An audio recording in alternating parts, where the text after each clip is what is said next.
Hello friends, welcome back to my channel. This is Suhasi. चलिए देखते हैं कल मार्केट काउंट हम कर सकते हैं, कौन सा स्टॉक्स हम ट्रेड कर सकते हैं, उसके पीछे का लॉजिक क्या है।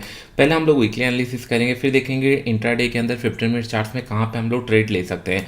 अभी इन डिटेल्स में हम लोग समझने का कोशिश करते हैं। लास्ट टाइम मैंने आपको बताया था, जब ये इन्वर्टेड हैमर बनता है, इसके नीचे निकलते ही साथ एग्रेसिव शॉर्ट करना हम लोग का सुटेबल रहेगा। सेम कैंडल का अगर 50% के ऊपर निकलता है तभी हम लोग बाय करेंगे। ये पॉइंट तो क्लियर हो गया होगा। ये सेम कैंडल के अंदर मेरा 1-1.5 महीने से जो ड्रॉडाउन चल रहा होगा, ये पूरा ड्रॉडाउन मेरा सेम एक ही कैंडल में निकल गया। क्योंकि ये माइंड में हमेशा ध्यान में रखना, मैं आपको 3-4 वीक से बता रहा हूँ, कंटिन्यूसली मार्केट 3-4 वीक से ऊपर की तरफ जा रहा है। एक नेगेटिव कैंडल बना है, हम लोग को बस वेट करना है परफेक्ट टाइम के लिए। लेट इट ब्रेक वंस और उसके बाद एक हम लोग को बड़ा ट्रेंड मिल सकता है, एक बड़ा हम लोग को साफ सेलिंग मिल सकता है, एक अच्छा प्रॉफिट हुआ। अभी हम लोग का प्लान ऑफ एक्शन क्या होना चाहिए, एक पॉइंट हम लोग भूल नहीं सकते कि नहीं, यहाँ पे एक ब्रेकआउट हुआ था एंड यहाँ पे हम लोग को एक पैटर्न का ब्रेकआउट हुआ था और ये पैटर्न का ब्रेकआउट का टारगेट नहीं आया है। अगर हम लोग यहाँ से देखेंगे 34,000 से, अगर यहाँ पे नेक लाइन देखेंगे ऊपर की तरफ, तो समवेयर अराउंड 48,000 के आसपास यहाँ पे टारगेट दिख रहा है। वो अभी तक आया नहीं है। कंटिन्यूसली मार्केट ऊपर की तरफ जा रहा था, तो एक रिट्रेसमेंट, तो मेरे ख्याल से एक रिट्रेसमेंट ही आया है, ना कि साफ सेल ऑफ। क्योंकि ये एरिया मार्केट में 34,000 36,000 बहुत टाइम तक ट्रेड किया है। तो मुझे लग रहा है अगर नीचे की तरफ आता है, ये फर्स्ट टाइम टेस्ट होगा, नीचे की तरफ आएगा 38,000 40,000 यहाँ पे ब्रेकआउट लेवल है, तो सपोर्ट बहुत जल्दी यहाँ पे मिलने वाले हैं। तो हम लोग थोड़ा सा वेट एंड वॉच करेंगे, सेलिंग किस तरीके से करेंगे ये हम लोग का प्लान होगा। लेकिन एक टेक्निकल पैटर्न का टारगेट आया नहीं है, इसके लिए थोड़ा सा मैं वरीड हूँ। हाँ, इसके लिए एक अच्छा हम लोग को प्लेस था, प्रॉफिट मिला। अभी हम लोग का प्लान ऑफ एक्शन क्या होना चाहिए, तो ये माइंड में हम लोग का क्लियर हो गया है कि नहीं, थोड़ा सा सेलिंग थोड़ा स्लो हो सकता है या फिर नेक्स्ट वीक टर्न अराउंड हो सकता है। फर्स्ट क्लू हम लोग को मिल जाएगा। इमेजिन करो इस तरीके का अगर कोई कैंडल बना तो हम लोग थोड़ा सा कॉन्फिडेंस फील करेंगे। हाँ, यहाँ से मार्केट नीचे तो आया लेकिन फिर इमीडिएटली रिवर्स कर गया, दैट मीन्स यहाँ पे एक पॉजिटिव कैंडल बनाया, तब हम लोग को समझ में आ जाएगा। दैट मीन्स कहीं ना कहीं एक और मोमेंटम पेंडिंग है। 2 या 3 दिन के अंदर एक हम लोग को सेलिंग मोमेंटम पहले मिलेगा, उसके बाद फिर रिवर्सल का प्लान कर सकता है मार्केट। तो उसके बाद हम लोग डिसाइड करेंगे।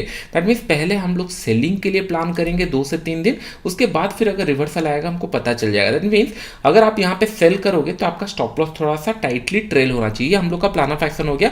फर्स्ट हम लोग सेलिंग के लिए प्लान करेंगे, अगर अच्छा अपॉर्चुनिटी मिला उसके बाद फिर हम लोग ट्रेल टाइटली करेंगे, सो दैट अगर रिवर्सल आना होगा आ जाएगा, अगर कंटिन्यू जाना होगा तो हम लोग ट्रेलिंग में उसको प्रॉफिट कमाएंगे। लेकिन करेंट कैंडल के हिसाब से इट्स स्टिल इन मतलब सेलिंग सिनेरियो। एक पॉइंट ध्यान में रखो, कभी भी ये मत सोचो कि नहीं हाँ ये रेजिस्टेंस है, सपोर्ट है, यहाँ से ये ऊपर की तरफ निकल जाएगा या फिर यहाँ से नीचे आ जाएगा। यहाँ पे कुछ प्राइस एक्शन बाइंग के लिए बनने दीजिए डेली कैंडल में, तभी हम लोग बाइंग के लिए प्लान करेंगे। अदरवाइज करंट लेवल पे इट्स क्लियरली लुकिंग कि नहीं हाँ एक सेलिंग का प्रेशर है। इसके बाद हम लोग फिर सेलिंग के लिए पहले प्लान करेंगे, फिर यहाँ पे नजदीक है बायर का लेवल, तो हम लोग थोड़ा सा वेट करेंगे। जैसे यहाँ पे हुआ था, मार्केट ऊपर की तरफ गया, first time all time high cross नहीं करेगा, ये हम लोग डिस्कस किए थे। वेट किया 2 वीक 3 वीक, उसके बाद ब्रेकआउट दिया। सिमिलर काइंड ऑफ पैटर्न हो सकता है, यहाँ पे आने के बाद थोड़ा सा वेट कर सकता है, उसके बाद ट्रेंड डिसाइड कर सकता है। तो अभी हम लोग का प्लान ऑफ एक्शन ये होना चाहिए। दैट मीन्स यहाँ पे अगर हम लोग देखेंगे नेगेटिव सिनेरियो, आप खुद सोचिए ये कैंडल जितने लोग होल्ड करके रखे होंगे, इमेजिन करो। चलिए हम लोग 15 मिनट चार्ट्स में अभी हम लोग जाते हैं, पहले बैंक निफ्टी देखते हैं फिर निफ्टी देखेंगे। यहाँ पे अगर देखेंगे लास्ट टाइम हम लोग डिस्कस किया था, अगर गैप डाउन खुला थोड़ा सा हम लोग प्राइस एक्शन के बाद ट्रेड करेंगे। यहाँ पे इनसाइड कैंडल मिला, उसके बाद slow and study price action नीचे की तरफ आया है। कहीं पे भी आप अगर देखेंगे प्रीवियस स्विंग ब्रेकआउट दिया नहीं है, यहाँ पे आपको दिख रहा होगा कहीं पे भी दिखा नहीं है, तो सेलर यहाँ पे कंफर्टेबली अपना पोजीशन होल्ड कर रहे हैं। सेलर 2 कंडीशन में डरेंगे, एक हो जाता है मार्केट अगर गैप डाउन खुल गया, ये डरने का सिनेरियो नहीं है लेकिन ये प्रॉफिट बुकिंग का सिनेरियो हो सकता है। अगर सेलर को एक बहुत बड़ा गैप डाउन खुल गया, लेट्स से 41,500 400 200-300 पॉइंट अगर गैप डाउन खुल गया, तो बहुत सारे लोग कंफर्टेबली अपना पोजीशन होल्ड करके रखे होंगे और थोड़ा सा पॉजिटिव साइड प्राइस एक्शन उन लोग अपना प्रॉफिट बुक कर सकते हैं। क्योंकि जितने लोग यहाँ पे पोजीशन शॉर्ट किए होंगे उन लोगों के लिए कहीं पे भी प्राइस एक्शन बाइंग के लिए बना नहीं है और सारा पोजीशन होल्ड में होगा। तो थोड़ा सा अगर रिवर्सल आता है तो यहाँ पे हो सकता है 41,700 के आसपास थोड़ा सा वेट करे, फिर ब्रेकआउट दे, तो ये क्लोजिंग प्राइस के आसपास रेजिस्टेंस बनाए फिर ब्रेकआउट दे, तो हम लोग को समझ में आ जाएगा। सेलर के लिए सबसे अच्छा प्लेस यही है, गैप डाउन खुला प्रॉफिट बुकिंग करेंगे, फिर ऊपर की तरफ मार्केट मूव करेगा। लेकिन इमेजिन करो मार्केट 41,750 से लेकर 600 के बीच में खुलता है, तो कोई भी अपना पोजीशन यहाँ पे नहीं बनाने वाला, ना बायर्स बनाने वाले हैं ना सेलर फ्रेश पोजीशन बनाएंगे।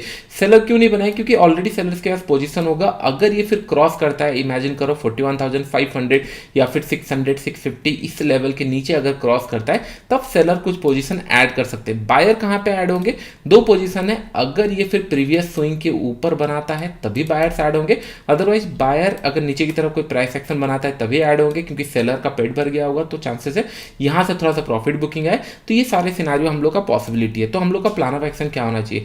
मेरे लिए एज ए सेलर थोड़ा सा गैप अप खुलना ज़्यादा अच्छा है, क्योंकि अगर इमेजिन करो मार्केट अगर यहाँ पे 41,900 या 42,000 के आसपास खुला तो इससे क्या होगा, जितने लोग यहाँ पे सेल किए होंगे प्रॉफिट बुक करना होगा, प्लान करना होगा या बाई करना होगा, यहाँ पे प्लान करेंगे। और जनरली क्या होता है, जब भी मार्केट ऊपर जाता है, ये जब भी नीचे की तरफ आता है, ये ऊपर की तरफ फिर प्राइस एक्शन क्यों बनाता है जनरली, क्योंकि ये रिट्रेसमेंट की तरह क्यों काम करता है। जनरली इतने लोग यहाँ पे बाई किए होंगे या मिस किए होंगे, जब ट्रेंड रिवर्सल आता है तो उन लोग वेट करते हैं कि नहीं कब ये फर्स्ट टाइम नीचे आएगा, हम लोग बाई करेंगे और फिर मार्केट ऊपर की तरफ निकलता है। सिमिलर कंटिन्यूसली अभी सेलिंग का प्रेशर चल रहा है। अगर गैप अप थोड़ा सा खुलता है 41,800 900 के आसपास, 41,900 से लेकर 42,000 इस लेवल के आसपास अगर कोई सेलिंग का कैंडल बनता है तो फिर ये कंटिन्यू सेलिंग प्रेशर में आ सकता है और नया लो हम लोग को देखने के लिए मिल सकता है, और वो कंटिन्यूएशन में रहेगा तो हम लोग को अच्छा प्रॉफिट मिल सकता है। तो मेरा प्लान ऑफ एक्शन ये होना चाहिए कि अगर 41,900 के आसपास खुला तो यहाँ पे इतने लोग फ्रेश सेल नहीं कर पाए होंगे, यहाँ पे थोड़ा सा नेगेटिव बनने के बाद उन लोग अपना पोजीशन बनाना स्टार्ट करेंगे, क्योंकि उनका स्टॉप लॉस थोड़ा सा छोटा हो जाएगा।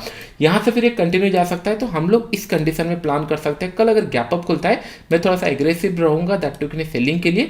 41,900 से लेकर 42,000 के आसपास कोई भी नेगेटिव कैंडल बनता है, हो सकता है एक दिन ये वॉलेटिलिटी बने, विच इज़ वेरी गुड, फिर उसके बाद ब्रेकडाउन करता है तो हम लोग कंटिन्यू में जा सकते हैं, क्योंकि और एक 2 या 3 दिन के अंदर एक सेलिंग का प्रेशर पेंडिंग है, उसके बाद हो सकता है मार्केट रिवर्स करे। ये हम लोग के लिए प्लान हो गया अगर गैप अप खुलता है। फ्लैट खुलने के बाद अगर 41,600 क्रॉस करता है तो कम क्वांटिटी ट्रेड करना, क्योंकि ये सारे लोग कहीं पे भी प्रॉफिट बुकिंग अभी तक किए नहीं है। हो सकता है आप 70-80 रुपये स्टॉप लॉस डालना, 41,500 के आसपास कहीं भी प्रॉफिट बुकिंग आ जाए, फिर मार्केट थोड़ा सा रिवर्सल करके यहाँ पे वॉलेटिलिटी करे। बाइंग एग्रेसिव अभी हम लोग प्लान नहीं करेंगे, एक ही कंडीशन में एग्रेसिव प्लान हो सकता है। कल अगर मार्केट 41,500 400 इस लेवल पे खुला और पहले ही कैंडल में ये 100-150 पॉइंट नीचे चला गया और यहाँ पे कुछ प्राइस एक्शन बना रहा है, हो सकता है थोड़ा सा 500 फिर से ब्रेक करे, यहाँ पे हम लोग को एक एग्रेसिव बाइंग हो सकता है। इन दैट कंडीशन ओनली हम लोग एग्रेसिव बाई करेंगे। बहुत बड़ा गैप डाउन, बहुत बड़ा गैप अप खुला तो हम लोग थोड़ा सा सेलिंग के लिए प्लान करेंगे, फ्लैट खुला तो भी हम लोग सेलिंग के लिए प्लान कर सकते हैं। आई होप ये पॉइंट आपको समझ में आ रहा होगा। चलिए भी हम लोग निफ्टी देख लेते हैं। निफ्टी अगर हम लोग वीकली चार्ट्स के अंदर देखेंगे क्लियर कट की नहीं, हाँ एक ब्रेकआउट के बाद बहुत ही अच्छे लेवल पे अभी निफ्टी ट्रेड कर रहा है। यहाँ पे ये ब्रेकआउट हुआ था और अब मेरे लिए टारगेट मिलना बहुत ज़्यादा इंपॉर्टेंट है, क्योंकि यहाँ से ये लेवल हो गया। अगर आप लोग देख रहे होंगे मल्टीपल टाइम यहाँ पे देखकर ये ब्रेकआउट दिया, ये ब्रेकआउट फेल्योर का सिनारियो नहीं है। ब्रेकआउट फेल्योर कैसे होता है, यहाँ पे ब्रेकआउट दिया इमीडिएटली नेक्स्ट कैंडल नीचे आ जाता है, वो ब्रेकआउट का फेल्योर का सिनारियो होता है। In this condition look like a healthy correction बहुत अच्छा है, लेकिन ये बहुत 17,200 300 ये सारे लेवल बहुत ही ज़्यादा सपोर्ट मुझे दिख रहा है कि ना सपोर्ट की तरह काम कर सकता है। और यहाँ पे हम लोग को स्टिल टारगेट मिला नहीं है, ये सारे टारगेट पेंडिंग है, क्योंकि आप लोग देख रहे होंगे एक पैटर्न है, वो ब्रेकआउट भी दिया था लेकिन ये टारगेट अभी तक आया नहीं है। तो हो सकता है कि नहीं यहाँ पे हम लोग को एक सपोर्ट मिले। तो मैं ये जब तक ये पैटर्न के नीचे जब तक नहीं आता, एग्रेसिव इमेजिन करो यहाँ तक नहीं आता, मैं थोड़ा सा यहाँ पे स्कैरी सिनेरियो रहेगा सेलर्स के लिए। हो सकता है कहीं ना कहीं ये पॉज लेके फिर रिवर्स चला जाए। तो हम लोग का प्लान ऑफ एक्शन क्या होना चाहिए, अभी करंट लेवल पे अगर देखेंगे नो डाउट ये नेगेटिव सिनेरियो में है, तो पहले हम लोग सेलिंग के लिए प्लान करेंगे। इस तरीके का अगर कोई कैंडल बन जाता है, सेलिंग के लिए आया फिर रिवर्सल आ गया और बुलिश मोमेंटम में क्लोज हुआ वीक भर में, फिर उसके बाद हम लोग बाइंग के लिए प्लान कर सकते हैं, या फिर ये बेस्ट प्लेस होगा एक्यूमुलेशन करने के लिए। और यहाँ पे एक पैटर्न भी बन जाएगा साइडवेज का, फिर हम लोग आने वाले टाइम में एक बड़ा मोमेंटम देखने मिल सकता है। तो ये मेरा लॉन्ग टर्म का प्लान है। विल सी, पहले हम लोग सेल करेंगे, उसके बाद फिर रिवर्सल के लिए प्लान करेंगे in the end of the week. Thursday हो सकता है या फिर फ्राइडे हो सकता है। तो चलिए हम लोग 15 मिनट चार्ट्स में देखेंगे सिमिलर।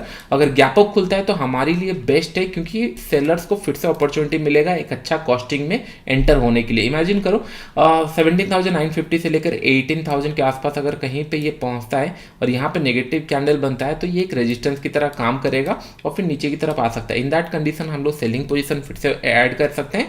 अगर ये फ्लैट खुलने के बाद क्रॉस करता है तो कम क्वांटिटी में ट्रेड करना, या फिर अगर गैप अप खुलता है थोड़ा सा 5 मिनट में प्राइस एक्शन देखना, या फिर 5 मिनट पहला कैंडल का ब्रेकआउट अगर ऊपर की तरफ हो रहा होगा तो हम लोग बाई कर सकते हैं। तो कल हम लोग को ट्रेड चांसेस से मिल सकता है। फ्लैट खुलने से मैं ज़्यादा इंटरेस्टेड नहीं हूँ। अगर गैप अप खुलता है या फिर गैप डाउन खुलता है तो एक अच्छा सिनेरियो हम लोग को मिल सकता है। इधर बाइंग के लिए गैप अप खुला तो हम लोग सेल करेंगे, और बहुत बड़ा गैप डाउन खुला तो प्रॉफिट बुकिंग का सिनेरियो हो सकता है, हम लोग बाइंग कर सकते हैं। चलिए अभी हम लोग स्टॉक देख लेते हैं। And one more point, merry Christmas to everyone. New year के बाद एक आप लोगों के लिए प्रोडक्ट लॉन्च हो रहा है which is going to be very helpful for the traders. मैं उसका डिटेल्स इन आने वाले टाइम में बताऊंगा, डोंट वरी। मैंने 1-1.5 साल से इसके ऊपर काम किया है, ऑलमोस्ट 2 साल हो गया होगा, बहुत सारे प्लानिंग था। मैं इन डिटेल्स में बताऊंगा, कोई कोर्सेस नहीं है, क्लासेस नहीं है, डोंट वरी अबाउट इट। सब लोगों को अपॉर्चुनिटी मिलेगा मार्केट के अंदर, चांसेस मिलेगा कि नहीं हाँ आप लोग भी कुछ पैसा कमा पाओ, लेकिन स्किल के ऊपर। तो इसके ऊपर हम लोग आने वाले टाइम में डिस्कशन करेंगे, डोंट वरी। मे भी हो सकता है न्यू ईयर के आसपास मैं लॉन्च करूं। तो अभी हम लोग कंटिन्यू करते हैं। अभी अगर हम लोग स्टॉक देखेंगे अदानी एंटरप्राइजेस, आपको याद होगा जब मार्केट गिरना स्टार्ट हुआ था, मैं आपको अदानी ग्रुप के स्टॉक्स हर दिन ऑलमोस्ट रिकमेंड किया हूँ। लास्ट वीक के अंदर अदानी पोर्ट्स हो गया, अदानी ट्रांस हो गया, या फिर डिएंट हो गया, क्योंकि ये सारे स्टॉक बहुत अच्छे प्रॉफिट्स में है। जितने लोग होल्ड करके रखे हैं बहुत अच्छे प्रॉफिट में है। और थोड़ा सा यहाँ पे एक ब्रेकआउट फेलियर का सिनेरियो आप देख रहे होंगे, यहाँ पे ब्रेकआउट दिया, इमीडिएटली नीचे आ रहा है। तो मैंने आपको लास्ट टाइम भी दिया था, और ये कंटिन्यू जा रहा है। तो जब भी कोई भी स्टॉक टॉप से अगर इस तरीके का फॉल हो रहा है, उसको 1 या 2 दिन हम लोग होल्ड करके रख सकते हैं, इसको और एक दिन भी सेल अप के लिए हम लोग प्लान कर सकते हैं। और अदानी ग्रुप के स्टॉक बहुत अच्छा रिट्रेसमेंट हुए हैं, और जितने लोग ट्रेड किए होंगे do let me know comment box, या देखे होंगे एटलीस्ट, बहुत अच्छा एक रिट्रेसमेंट या सेलिंग में प्रॉफिट मिला होगा। अभी हम लोग का यहाँ पे प्लान क्या होना चाहिए, अगर ये फ्लैट खुलता है तो 3640 के नीचे फिर से हम लोग प्लान कर सकते हैं। 10 से 15 रुपये स्टॉप लॉस होना चाहिए, 1:2 हम लोग का टारगेट रहेगा। नेक्स्ट स्टॉक है VDL। अगर हम लोग देखेंगे यहाँ पे भी एक ब्रेकडाउन हुआ है, मार्केट यहाँ पे वेट कर रहा था, ब्रेकडाउन दिया है, और यहाँ पे कंटिन्यू फिर से 280 तक या 276 तक भी आ सकता है, जिस तरीके का मोमेंटम दिख रहा है। लेकिन 200 रुपीज़ का स्टॉक है, तो फिर 280 भी आ जाता है तो भी बहुत है। तो 285 या 284 के नीचे हम लोग इसको प्लान कर सकते हैं सेल करने के लिए। 1 से 2 रुपये स्टॉप लॉस होना चाहिए, 1:2 हम लोग का टारगेट रहेगा। नेक्स्ट स्टॉक है M&M। बहुत अच्छा पैटर्न में ये दिख रहा है, एग्जैक्टली सेम स्पॉट पे ये ट्रेड कर रहा है। मैं एग्रेसिव तो बाई नहीं करना पसंद करूंगा, लेकिन ये कैसा स्टॉक मुझे दिखा कि हाँ थोड़ा सा बाइंग मोमेंटम कर सकता है। सिमिलर लेवल पे ये सपोर्ट पे ट्रेड कर रहा है। अगर टेक्निकल पैटर्न के हिसाब से देखेंगे, ये सपोर्ट थोड़ा सा वीक हो चुका है, लेकिन इमेजिन करो कि नहीं कल ये मार्केट फिर 1225 के ऊपर निकलना स्टार्ट करता है, और 26 या 27 के आसपास आपको बाइंग के लिए एंट्री मिलता है। 7-8 रुपये का स्टॉप लॉस डालना और वेट करना। हो सकता है आपको इंट्राडे के अंदर 7-8 रुपये या 10 रुपये मोमेंटम मिल सकता है, क्योंकि निफ्टी बैंक निफ्टी कंट्री से 3-4 दिन से गिर रहे हैं। थोड़ा सा अगर पॉज लेते हैं तो ये स्टॉक थोड़ा सा रिट्रेस हो सकता है, लेकिन ये अभी भी नेगेटिव पैटर्न में है। क्यों? क्योंकि यहाँ पे मल्टीपल टाइम टेस्ट हो चुका है, तो एग्रेसिव बाइंग नहीं कर सकते।